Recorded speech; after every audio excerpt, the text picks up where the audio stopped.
Les requêtes multitables, c'est quoi et comment on peut les utiliser? C'est le cours d'aujourd'hui.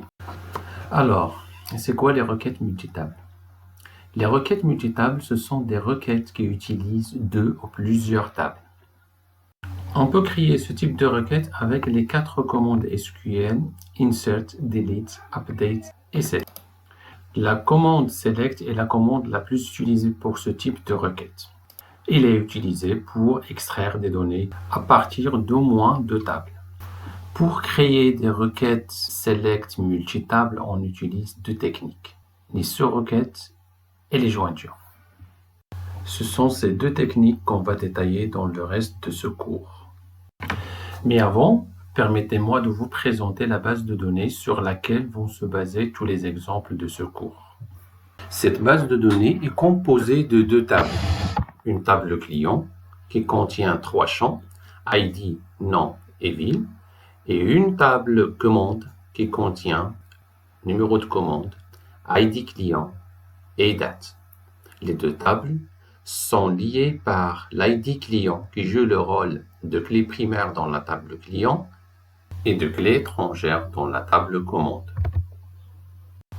Pour les données, la table client contient 3 enregistrements avec les ID 1, 2 et 3, et la table commande contient 5 enregistrements avec les numéros de commande 1, 2, 3, 4 et 5. Commençons maintenant par la première technique utilisée pour la création des requêtes multitables, qui est la technique des sous-requêtes. Une sous-requête est une requête qu'on peut utiliser dans une autre requête. Une sous-requête peut par exemple être utilisée comme critère dans une clause where. Prenons par exemple ce premier exemple qui va nous afficher la liste des commandes passées par les clients de Casablanca.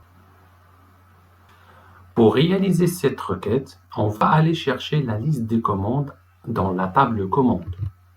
Mais le problème, c'est que le critère de sélection qui est Casablanca correspond à une ville qui est dans la table client.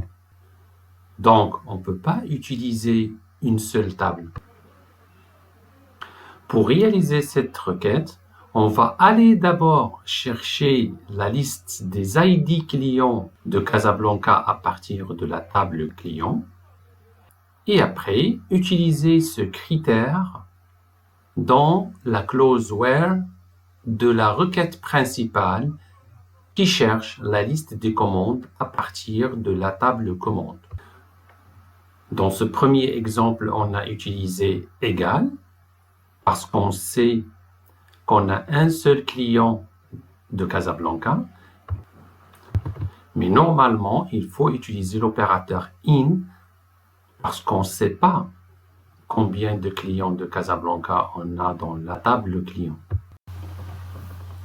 Donc maintenant, la sous-requête va nous retourner la valeur 1 parce qu'on a demandé seulement l'ID qui correspond au client de Casablanca.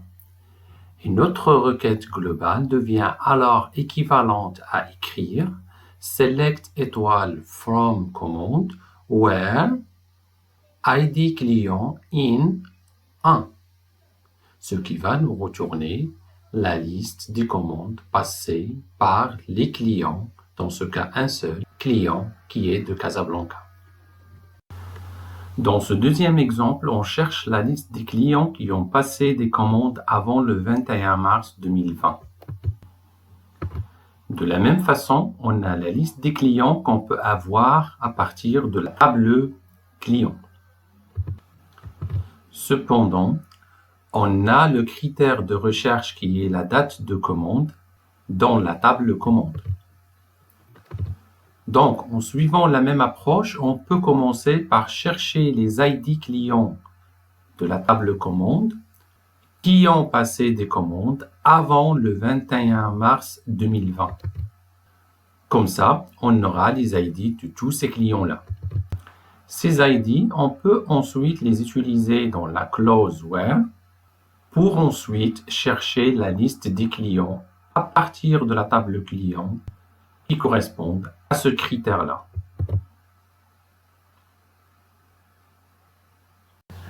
Dans ce troisième exemple, on veut trouver le client qui a passé la dernière commande. Pour trouver la dernière commande, on prend la commande qui a le numéro le plus grand. Ça veut dire, il faut faire une recherche dans la table des commandes.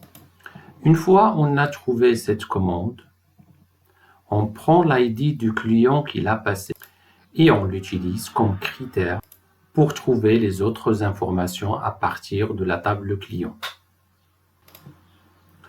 Pour trouver la dernière commande, on va afficher la liste des commandes à partir de la table commande, triée par ordre décroissant du numéro de commande. Donc, on aura la dernière commande en haut. Ensuite, on va utiliser la clause limite pour avoir juste le premier enregistrement, c'est-à-dire l'enregistrement qui correspond à la dernière commande. L'ID client de cet enregistrement est ensuite utilisé pour retrouver les autres informations du client à partir de la table client.